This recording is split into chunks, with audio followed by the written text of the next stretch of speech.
I think it's very important that we look across a broad spectrum of all agreements and all contracts and all of the plans affecting this particular investment.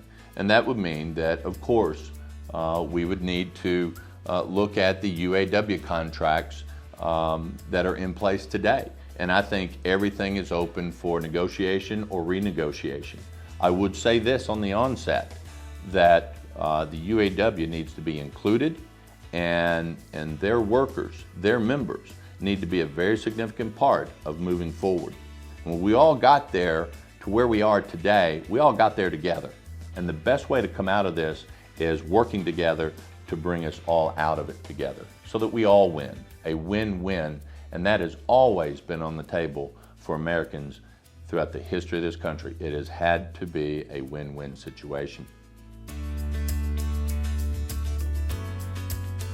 As an example of renegotiation, I think we should really look very closely at the relationship of labor to management in the foreign automakers that have plants in this country.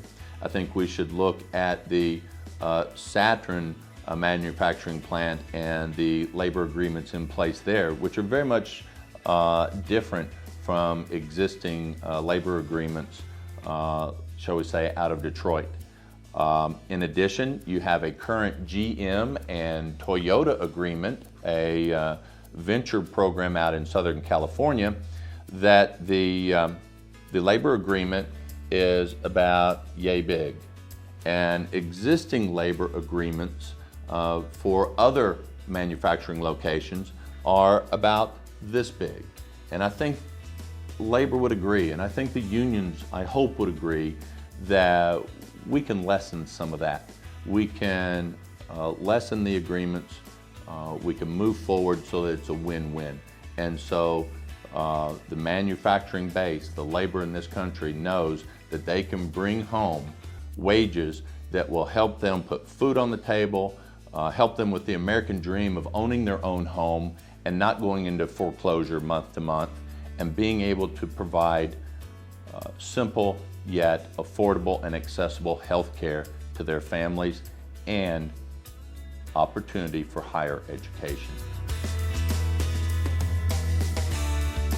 One of the most disturbing points that is upsetting to active Americans are the jobs bank, or as active Americans call it, the no-show clause in union agreements in the automobile factories. And this is simply where there are a great number of laborers that may not show up to work at all, may only show up half days, may show up and really not perform any work other than playing cards and sitting in the break room. Active Americans, and if I were negotiating, would certainly ask for those clauses in the agreements to be removed.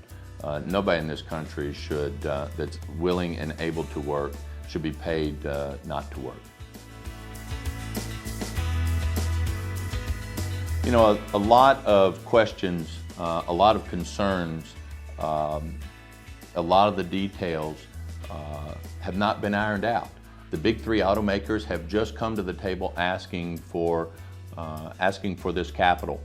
One of the details, I guess possibly two of the details that need to be looked at is retirees in funding of their health care and funding health care before they're retired as an active employee. And what we find is that a great portion of our health care benefits are going to be required after we retire. Currently, the average American retires at 65 years of age. Currently, the majority of their health care will come between the ages of 65 and when they may decease. So we have to plan forward for accessible health care for all ages of Americans and active Americans across this country.